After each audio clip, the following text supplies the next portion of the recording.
The Santa Ana winds were blowing hot and dry that October, scouring the Los Angeles basin with a taste of desert. In a beige stucco apartment in Reseda, the air conditioner rattled like a dying animal. No match for the heat or the tension. Miguel, 24. His shirt sticking to his back, wasn't sweating from the weather. On the Formica kitchen table, next to a half-eaten packet of Bubblicious gum and a Slurpee cup, Leia opened suitcase. It wasn't filled with clothes. It was packed tight with bricks of white powder, each wrapped in clear plastic and duct tape. It's not like the movies Isa's cousin Javier had told him, flipping the collar of his burgundy polo shirt. Javier was older, a connector. He drove a gold Firebird with T-tops and smelled of Draco Noir. It's a business. There are businessmen in Colombia. We're the distribution franchise. Like 7-Eleven, the franchise had come fast. A few meetings in the vinyl booths of a Penchos on Sunset. A handshake that felt like a contract. The money, when it started flowing, was surreal. One week, Miguel bought his mom the avocado green refrigerator she'd been eyeing at Sears. The next, he had a brand new Sony bait. The third week, a lowrider Chevy Impala, Candiapo red with chrome, spokes that sparkled under the valley sun. He was living a Quincy episode, but he was the suspect, not the detective.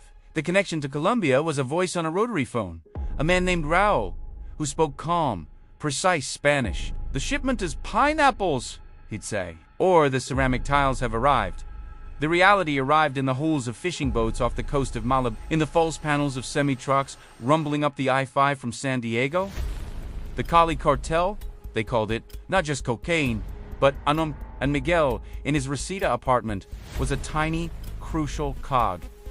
The 80s exploded in neon around him. He'd go to clubs on Hollywood Boulevard, the bass from Funky Town pounding, girls in off-the-shoulder, tops and tight jeans dancing under strobe lights. He'd see the news reports of the violence in Miami, the crack epidemic starting to burn through South Central.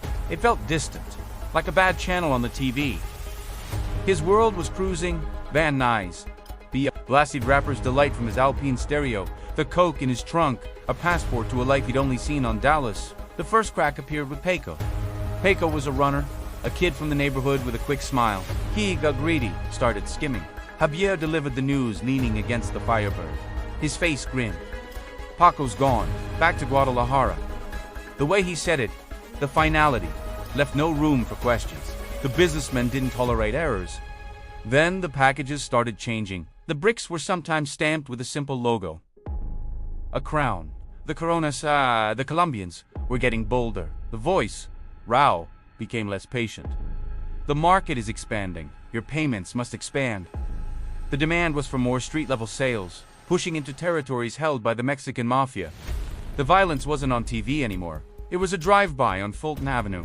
A body found in the Sepulveda Basin. A cryptic warning spray-painted on Miguel's garage door. Q-Wanda. The paranoia set in. He saw undercover cops in every brown sedan. The catchy synth of Cars by Gary Newman took on a sinister meaning. "Airing my card, I feel safest of all," but he didn't. He started carrying a 38 snubnose in the waistband of his Sergio Valente jeans. The Santianas returned, and now their dryness felt like the breath of fate, whipping trash down the empty streets, a prelude to fire. The end wasn't a dramatic shootout. It was a Tuesday. A delivery went wrong. A meet at the Punt Hills Mall food court was too exposed. A keen-eyed security guard saw a duffel bag change hands near the Orange Julius. Miguel saw the walkie-talkies come out. He ran, his heart a frantic drum solo against his ribs. He dumped the Impala in El Monte, took 3 buses home, his mind replaying every Scarface fantasy he'd ever dismissed. He knew it was over. The Colombians didn't accept failure. The police had a trail. He stood in his dark apartment, the only light, the pulsing yellow glow of the Winchell's Donuts sign across the street. He looked at his possessions, the big TV, the slick sound system, the designer clothes. They weren't prizes anymore. They were evidence. He packed a single bag jeans t-shirts, $3,000 in cash he'd hidden in a Kiss album sleeve. He didn't call anyone. Just before dawn, as the sky turned a sickly pink, he caught a Greyhound bus at the station downtown. The bus hissed and pulled out, past the palm trees silhouetted against the growing light, past the fading glamour of a city feeding on a white dream. He looked out the dirty window as the sprawl of LA receded, the promised land of palm trees and pools now just a smoggy mirage in the rear view. Somewhere down in Colombia, in a sleek office in Cali, a businessman named Raul marked a name off a list. The money would keep flowing. the pineapples would keep coming. The 80s rolled on.